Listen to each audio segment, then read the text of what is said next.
kami ke hadapan Engkau.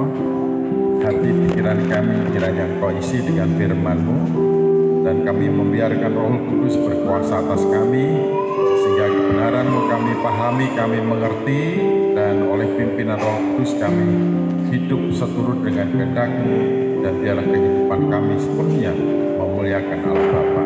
Terpujilah Engkau selama-lamanya, dan sekarang kami siap mendengarkan firman Engkau di dalam nama Tuhan Yesus. Amin. Selamat pagi. Terima kasih untuk pendeta Kasta Stepu yang kesempatan saya untuk menyampaikan firman Tuhan pada saat ini. Saya kira ini adalah kali kedua saya berada di mimbar ini. Pertama ketika Natal bersama gabungan GBD Jawa Batara, ini yang kedua. Firman Tuhan, saya datang bersama istri dan anak ya. Bapak Ibu, saudaraku yang saya kasih dalam Tuhan Yesus Kristus, firman Tuhan kali ini diberi judul Injil dan Hati. Teksnya sudah kita baca bersama-sama dari Injil Lukas pasal 18, ayatnya tadi sudah dibaca oleh kita semua, 9 sampai dengan yang ke-14. Nah, sebelum kita fokus ke teks ini, kita bisa melihat orang kaya sukar masuk kerajaan surga. Kita bisa melihat teks ini dulu. Jadi ada seorang pemimpin datang kepada Yesus, lalu bertanya, "Guru yang baik, apa yang harus aku perbuat untuk memperoleh hidup yang kekal?" Jawab Yesus, "Mengapa engkau katakan aku baik? Tak seorang pun yang baik selain daripada Allah saja. Engkau tentu mengetahui perintah Allah. Jangan berzina, jangan membunuh, jangan mencuri, jangan mengucapkan saksi dusta, hormatilah ayahmu dan ibumu," kata orang itu. "Sesungguhnya semuanya itu telah kuturuti sejak masa muda." Pak, ini berarti seorang pemimpin pemuda yang sangat hebat. Dia memenuhi ketentuan hukum sebagaimana yang diwajibkan. Dengan penuh taat, bahkan dikatakan sejak masa mudanya. Lalu mendengar itu Tuhan Yesus Kristus berkata, "Tinggal satu hal lagi yang harus kamu lakukan. Jualah segala yang kau miliki dan bagi-bagikanlah itu kepada orang-orang miskin, maka engkau akan beroleh harta di surga. Kemudian datanglah kemari dan ikutlah aku." Ketika orang itu mendengar apa yang dikatakan oleh Tuhan Yesus Kristus, ia menjadi amat sedih sebab ia sangat kaya. Lalu Yesus memandang dia dan berkata, "Alangkah sukarnya orang yang beruang masuk dalam kerajaan Allah. Sebab lebih mudah seekor unta masuk melalui lubang jarum daripada seorang kaya masuk ke dalam kerajaan Allah." Dan mereka yang mendengar menjadi bingung. Jika demikian, kira-kira siapakah yang dapat diselamatkan? Lalu kata Yesus, "Apa yang tidak mungkin bagi manusia, mungkin bagi Allah." Jadi saya ingin menggarisbawahi peristiwa ini. Orang kaya ini, pemimpin ini luar biasa, hidup saleh. Ketaatan terhadap kehidupan beragamanya sangat luar biasa, sungguh-sungguh sangat luar biasa. Ketika ia bertanya bagaimana supaya mendapatkan hidup kekal, Tuhan Yesus menjawab, "Kamu tentu tahu hukum itu sudah saya taati sejak masa mudaku. Itu sudah saya taati. Tuhan tinggal satu hal yang perlu kamu buat. Jualah semua hartamu, berikanlah kepada orang-orang miskin, lalu datang kepadaku dan ikutlah aku." Orang ini sedih dan pergi karena hartanya banyak. Dan Yesus menegaskan, alangkah sukarnya orang beruang masuk dalam kerajaan surga, lebih mudah seekor unta masuk dalam lubang jarum. Bingung, lalu siapa yang masuk surga kalau demikian? Orang yang sudah setak demikian saja tidak bisa. Dalam kehidupan keagamaan sangat luar biasa, sungguh-sungguh luar biasa. Sampai siap ketentuan yang diajarkan, yang disampaikan, dipatuhi, ditaati dengan sedemikian rupa. Tetapi Tuhan katakan lebih mudah orang kaya, seekor unta masuk lubang jarum daripada orang kaya masuk surga. Bagaimana mungkin? Katakan bagi Allah tidak ada, tidak. Ini artinya apa?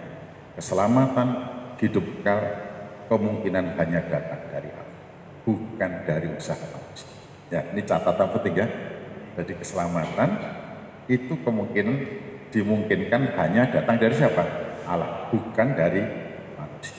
Bukan dari manusia.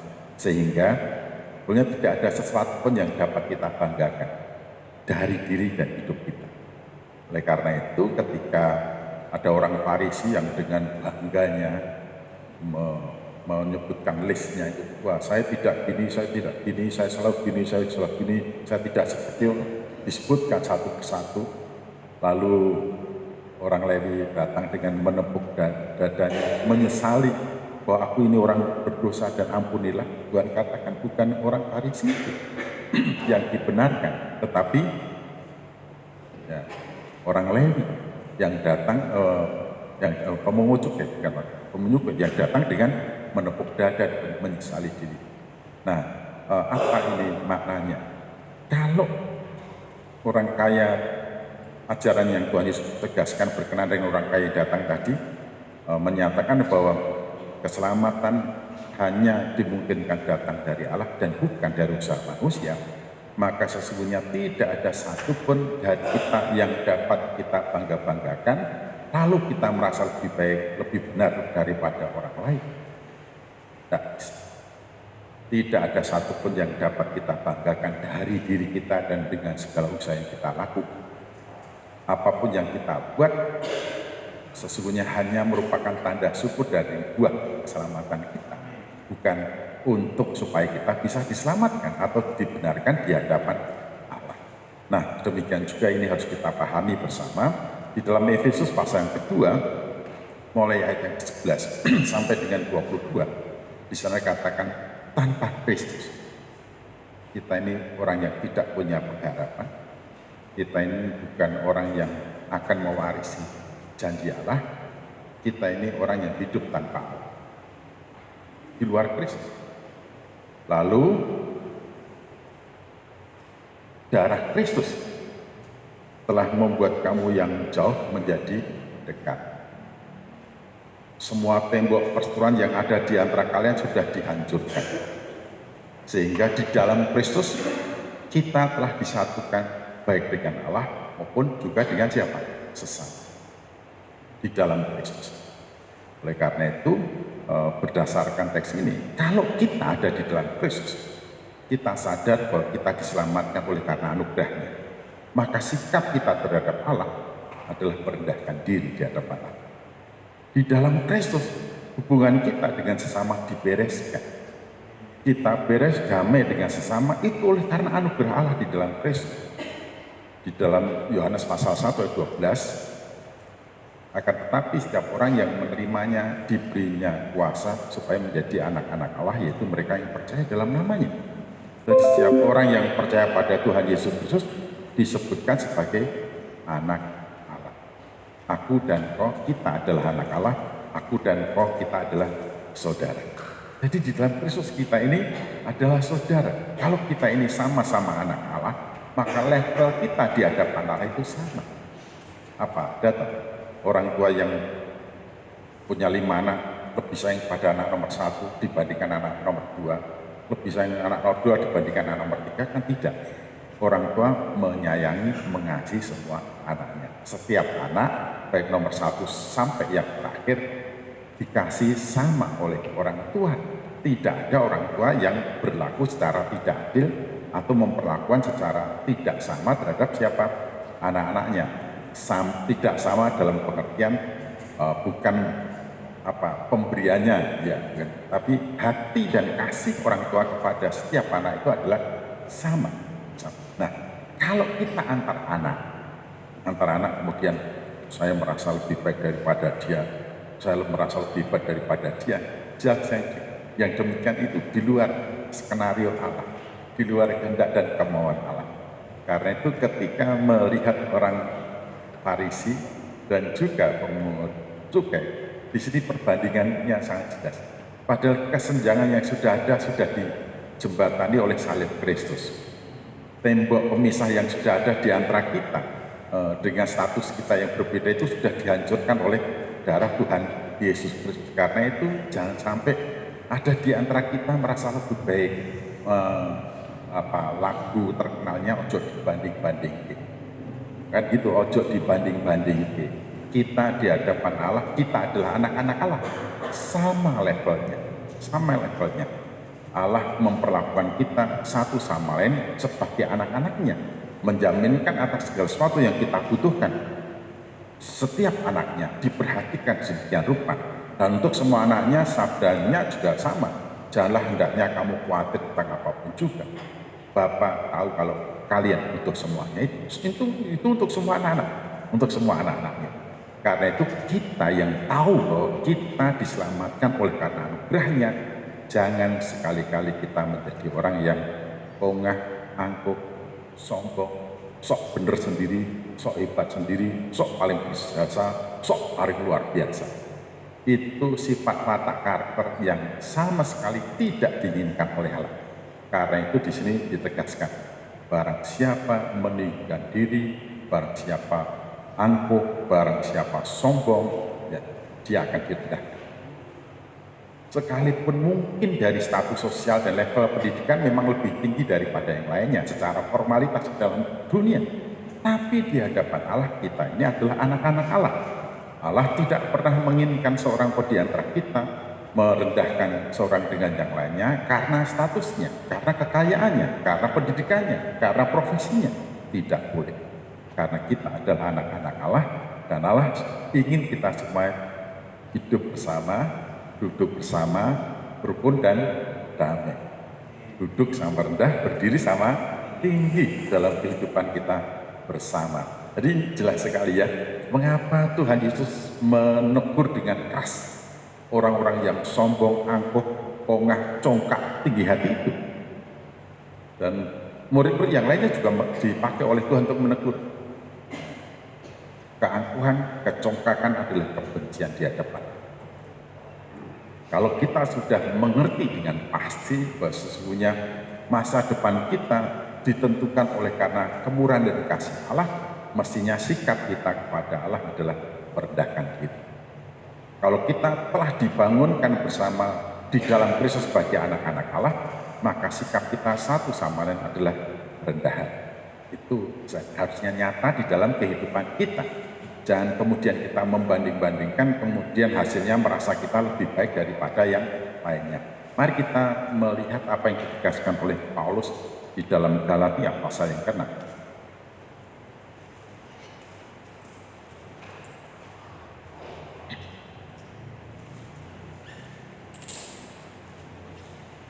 Dalam kehidupan bersama ini yang harus kita lakukan. Saya akan membaca 2, 3, dan 4. Bertolong-tolonganlah menanggung bebanmu, demikianlah kamu memenuhi hukum Kristus. Jangan merasa diri lebih baik daripada yang lainnya, tetapi dalam kehidupan bersama yang harus kita lakukan, bertolong-tolonganlah. Lalu ayat ketiga, sebab kalau seorang menyangka bahwa ia berarti, padahal ia sama sekali tidak berarti, ia menipu diri sendiri. Kalau kesombongan kita kemudian berhadapan dengan siapakah Allah, kesombongan kita itu hancur, akan hancur. Nah, inilah yang harus kita lakukan. Baiklah, tiap-tiap orang menguji pekerjaannya sendiri, maka ia boleh bermegah melihat keadaannya sendiri dan bukan melihat keadaan orang lain.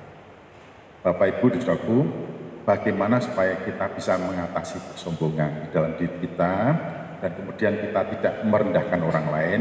Ini, saya dulu ke sekolah itu jalan kaki, melihat orang-orang pakai sepeda, saya itu ingin punya sepeda, supaya bisa bersepeda bersama saya. Setelah itu teman-teman saya kok naik motor, saya juga ingin punya apa? Motor. Jadi capaian yang kita capai saat ini, ya, itu masih lebih rendah dengan capaian yang kita inginkan kita capai ke depannya.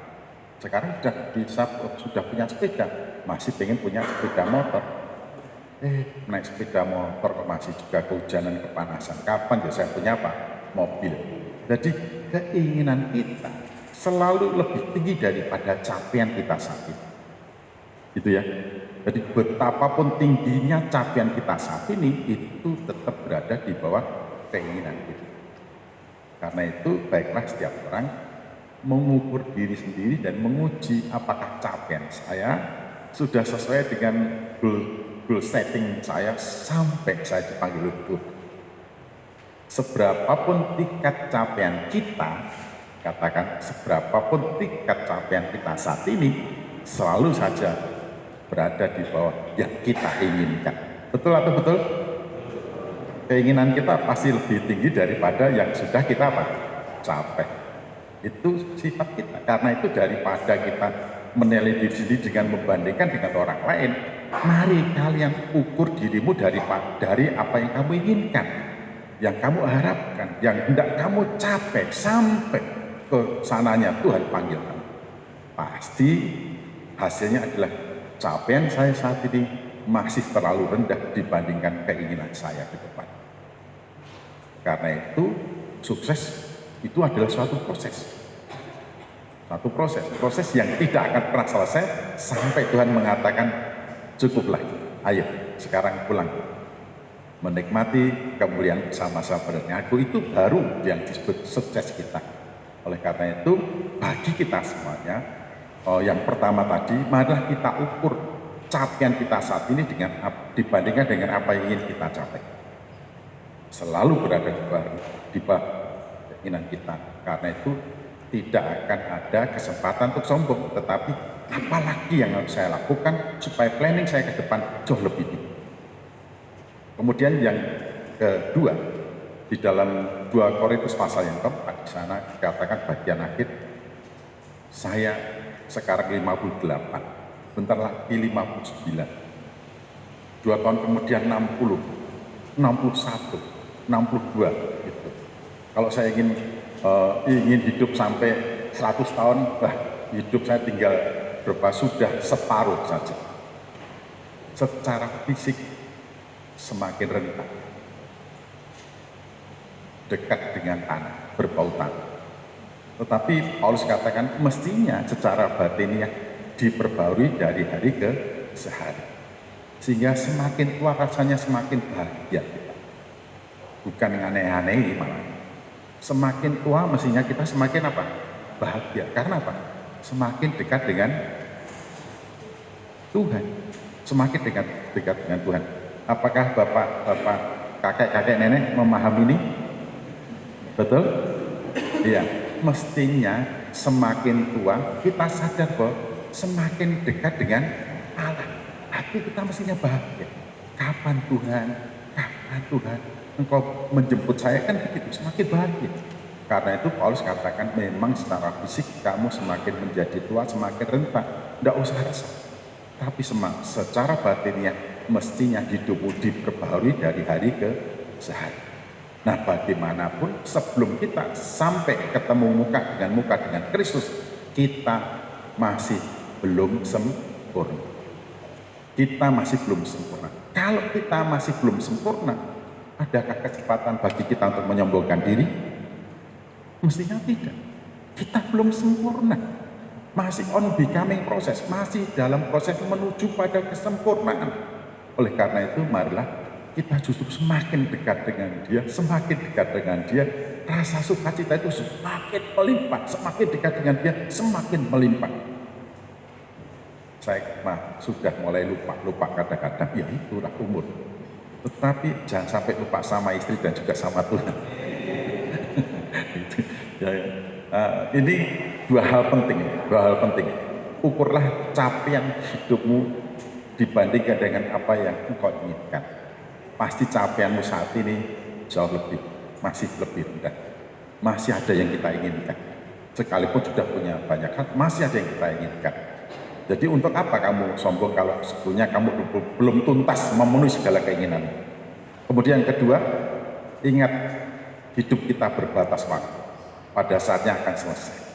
Secara fisik boleh kan, tetapi secara batinnya mestinya diperbaharui dari hari ke sehari. Semakin menuju kepada kesempurnaan. Hingga pada saatnya, sudah cukup anakku, ayo turut kebahagiaan denganku. Kau akan menikmati kebahagiaan dan kemuliaan yang sejati. Nah, inilah hasilnya, outcome-nya, kalau kita ini benar-benar telah ketemu dengan Injil keselamatan di dalam Yesus. Ada pembaharuan sikap kita, ada pembaharuan cara berpikir kita dalam memandang dan melihat hidup ini, dan juga dalam memandang setiap orang. Kita di dalam Kristus adalah saudara, jadi tidak ada tempatnya bagi kita untuk saling merendahkan. Keselamatkan kita sepenuhnya oleh karena anugerahnya, tidak ada kesempatan bagi kita untuk menyombongkan diri di hadapan Tuhan. Bukan karena prestasi kita, tetapi semua oleh karena belas kasih.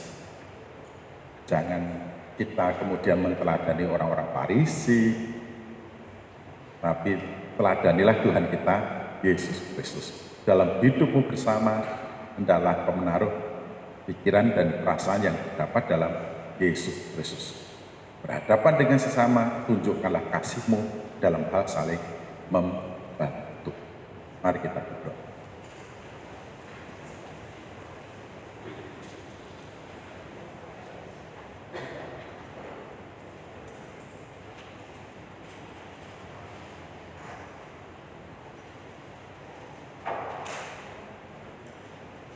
Bapak, Ibu, dan Saudaraku, silahkan berdoa.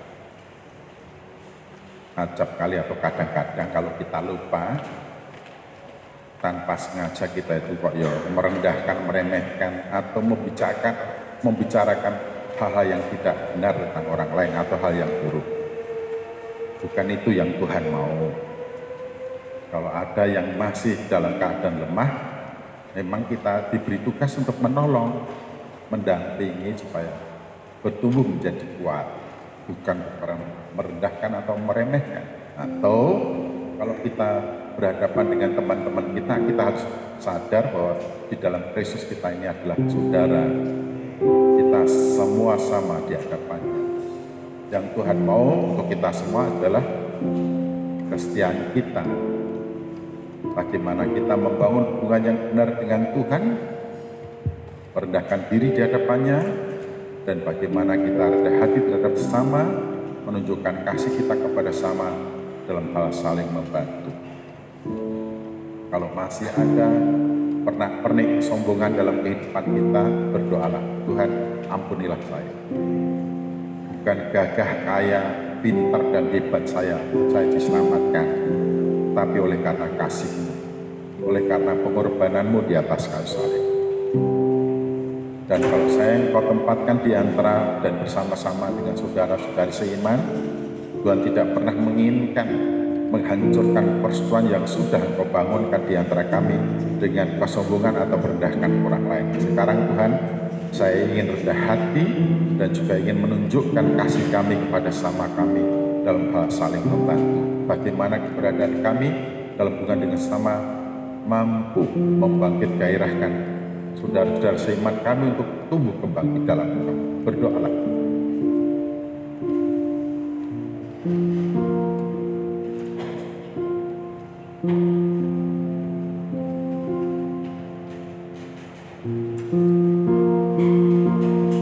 Singers akan menyanyikan lagu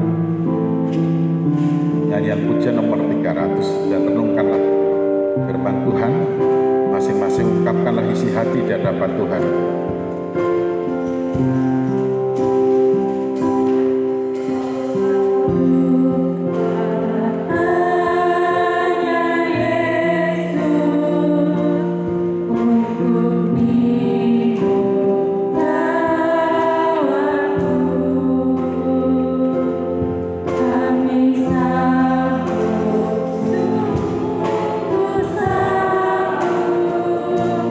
Sampai hari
pribadi ingin saya kukuhkan keputusannya dengan saya mendoakannya, silahkan angkat tangan. Tuhan, saya akan belajar rendah hati. Saya tidak akan lagi menyombongkan diri di hadapan siapapun. Saya akan mendoakan, silahkan angkat tangan.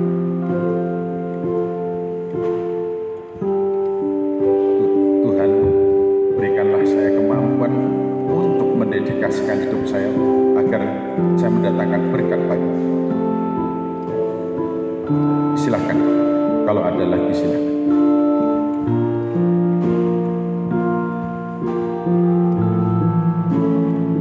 Tuhan, meteraikanlah keputusan dari anak-anakmu yang telah mereka ungkapkan dalam doa pribadi mereka di hadapan Tuhan. Biarlah selepas dari ibadah ini hati mereka dipenuhi dengan sukacita, semangat, gelora yang baru untuk menatap masa depan sesuai dengan maksud dan kehendak Engkau dalam hubungan dengan Engkau dan juga dengan saudara-saudari seiman. Terpujilah Engkau kekal untuk selama-lamanya dan berkati kami semua. Yesus Kristus. Amin.